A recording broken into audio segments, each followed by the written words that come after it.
ഇനി മാർവൽ റിവൽസിന്റെ ഒരു പ്രത്യേകത എന്ന് പറഞ്ഞാൽ അത്യാവശ്യം മോശമല്ലാത്ത രീതിയിൽ തന്നെ സിസ്റ്റം റിക്വയർമെന്റ്സ് ഡിമാൻഡ് ചെയ്യുന്ന ഒരു ഗെയിമാണ്. 16 GB minimum RAM, 70 GB plus ഗെയിമിന് ഡിസ്പ്ലേ സ്പേസ് ഉണ്ടായിരിക്കണം. പിന്നെ ഗ്രാഫിക്സ് മിനിമം NVIDIA GTX 1650. ഇത്രയൊക്കെയാണ് ഒരു മിനിമം സെറ്റിങ്സ് പറയുന്നത്. ഈ മിനിമം സെറ്റിങ്സ് ഉണ്ടായാൽ തന്നെ ഗെയിം അത്ര സ്മൂത്തായിട്ട് റൺ ചെയ്തോളുന്ന ഒരു യാതൊരു നിർബന്ധം. അതിനുള്ള ഒരു ഹാക്ക് എന്ന് പറഞ്ഞാൽ നമുക്ക് സെറ്റിങ്സിൽ പോയിട്ട് ഗ്രാഫിക്സ് ഒപ്റ്റിമൈസ് ടു മിനിമം കൊടുത്തു കഴിഞ്ഞാൽ വലിയ കുഴപ്പമില്ലാതെ കളിക്കാൻ പറ്റും. സ്റ്റിൽ അവർ ഡിമാൻഡ് ചെയ്യുന്ന മിനിമം കപ്പാസിറ്റീസ് ഉണ്ടായിരിക്കും. എനിവേ നമ്മൾ ഡൂംസ് മാച്ച് ആണ് നോക്കുന്നത്. ക്വിക്ക് മാച്ചിനേക്കാളും കുറച്ചുകൂടെ സിസ്റ്റം കപ്പാസിറ്റി ഡിമാൻഡ് ചെയ്യുന്ന ഒരു മോഡാണ് ഡൂം മാച്ച്. നമ്മളൊരു ഓപ്പൺ വേൾഡിലേക്ക് ഇറക്കി വിടും. മറ്റ് മോഡുകളിൽ നിന്ന് വ്യത്യസ്തമായിട്ട് നമ്മൾ സിംഗിൾ പ്ലെയർ ആയിരിക്കും. നമ്മൾ ഒറ്റയ്ക്കായിരിക്കും, അപ്പനെയായിരിക്കും. മാക്സിമം എനിമീസിനെ കൊല്ലുക. എല്ലാവരും പലയിടത്തിരുന്ന് കളിക്കുന്നവരായിരിക്കും. അപ്പോൾ നമുക്ക് ഗെയിമിലേക്ക് പോകാം.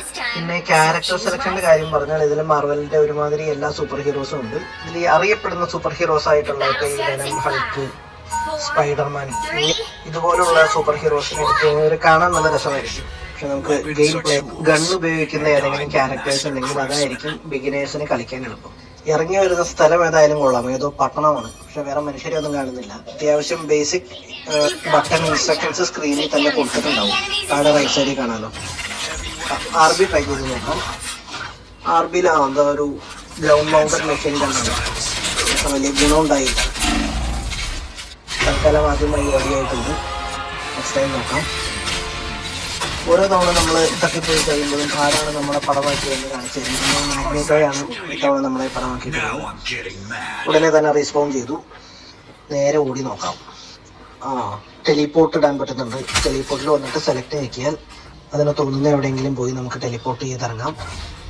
അവിടെ ഒരു എനിമി വരുന്നുണ്ട്. ക്യാപ്റ്റൻ അമേരിക്കയാണ്. വെടിവെച്ച് കൊന്നേക്കാം. വെടിയേക്കുന്നില്ല. പുള്ളിയുടെ ചട്ടി വെച്ച് തറയാണ്. ശേഷം ചട്ടി കൊണ്ട് അടിച്ചു കൊന്നു. എഗെയിൻ റീസ്പോൺ ചെയ്തതല്ല, എങ്ങനെ ക്യാപ്റ്റൻ അമേരിക്ക നമ്മളെ പടമാക്കിയെന്ന് കാണിക്കുന്നതാണ്. റീസ്പോണ്ട്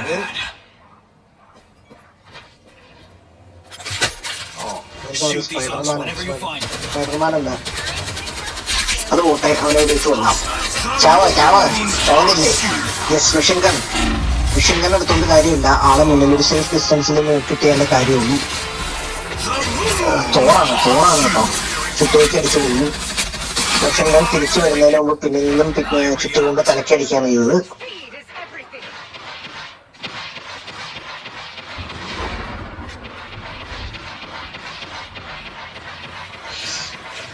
ഇവിടെ നമുക്ക് സേഫ് ആയിട്ട് മിഷൻ ഗൺ മൗണ്ട് ചെയ്ത് ഇരുന്ന് വെടിവെച്ച് കൊന്നു നോക്കാം.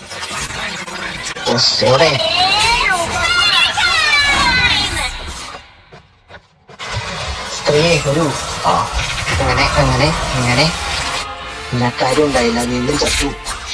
വേറെ ഒന്നുമല്ല, പിന്നില് വേറെ ഒരുത്തം വന്ന് പിന്നീട് അടിച്ചുകൊണ്ടിരുന്നതാണ്. അങ്ങനെയാണ് ഇത്തവണ പടം പോയത്. ഇവിടെ ഇരുന്നൊന്ന് വെടിവെച്ച് നോക്കട്ടെ. ഒരാളെങ്കിലും കൊല്ലാൻ പറ്റിയാൽ മതിയായിരുന്നു. ആദ്യമായി കളിക്കുന്നതാണിത്. പുറകിലാരെങ്കിലും ഉണ്ടോ? അവിടെ ആരുമില്ല. ആരെങ്കിലും വരുന്നവർ ഈ തോക്കും പിടിച്ചുകൊണ്ടിരിക്കാം. ഉണ്ട തീരില്ല എന്ന് തോന്നുന്നു. അങ്ങനെ ഒരു ഗുണമുണ്ട്.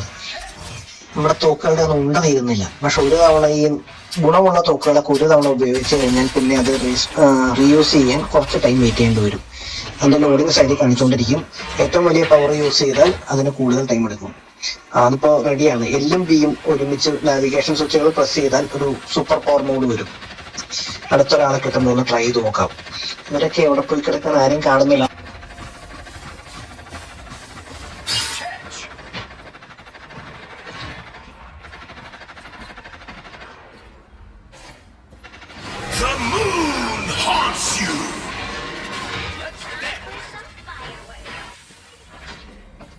മുകളിലൊരുത്തൻ മൊത്തം നടക്കുന്നത് കാണാം.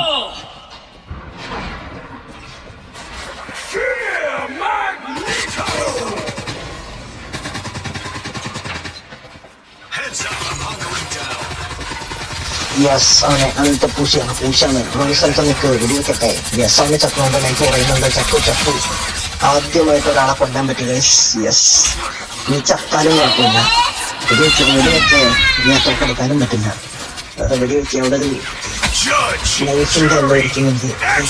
ഹെൽപ്പിന്റെ പ്രസംഗം കാണുന്നുണ്ട്. എടുത്ത് നോക്കാം. നൈഫ് റേറ്റ് മനസ്സിലാവുമായിരിക്കും. എൻ്റെ അടുത്തോട്ട് ചെല്ലുമ്പോൾ എന്തിനോ കയറി ചാടിക്കൊണ്ടിരിക്കുകയാണ്. ഒരുത്തന്നെ അടുത്തോന്ന് വെച്ചാൽ ക്യാപ്റ്റൻ അമേരിക്ക. ആദ്യ റൗണ്ടിൽ തന്നെ ആദ്യമായിട്ട് വന്ന ക്യാപ്റ്റൻ അമേരിക്ക ചത്തു കിടന്നു. ഓക്കെ, ലൈഫ് കിട്ടി. ലൈഫ് കിട്ടിയോണ്ട് കാര്യമില്ല. രണ്ടുപേരുടെ ഇടയ്ക്കാണ് പിന്നീട് ടോർച്ചിട്ടേക്ക് അടിച്ച് എന്നെയും വേറൊരുത്തനെയും വന്നിട്ടുണ്ട്.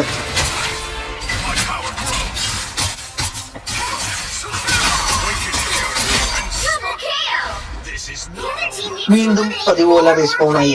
അതാ കുറെ പേര് തന്നെ സൂപ്പർ പവർ എടുക്കാണ്. നേരത്തെ കൊന്നു, എല്ലാരെയും കൊന്നു, കാര്യം ഉണ്ടായില്ല. പിന്നെയും പറയുന്ന തോടി നടന്ന് തോറെല്ലാരും ചുറ്റേക്കടിച്ച് നിരച്ചുകൊണ്ടിരിക്കുകയാണ്. തലക്കിട്ടാണ് മതി.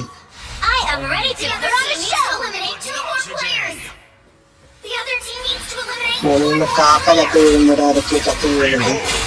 ചാടി വെടി വെക്കാം. പിന്നെ വെച്ചിട്ടും കാര്യമില്ല. ഏകദേശം പരിപാടി തീർന്നു. ഡിഫീറ്റ് വിജയകരമായി തോറ്റിട്ടുണ്ട്.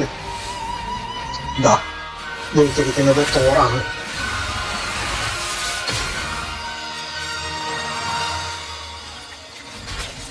സ്കോർ ബോർഡ് വന്നു. സ്കോർ ബോർഡ് എടുത്ത് നോക്കാം.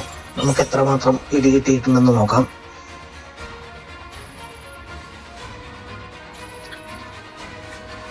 യെസ്, നമ്മള് സെക്കൻഡാണ് വന്നിട്ടുള്ളത്. ഒരാളെ കൊല്ലാൻ പറ്റിയിട്ടുണ്ട്. ഫസ്റ്റ് വന്നിരിക്കുന്ന തോറാശൻ കൊന്നിരിക്കുന്നത് 16 പേരെയാണ്. നമ്മള് ആദ്യത്തെ കളിയല്ലേ, ഒരാളെ കൊന്നിട്ടുണ്ട്. അത് മതി. Okay, bye bye.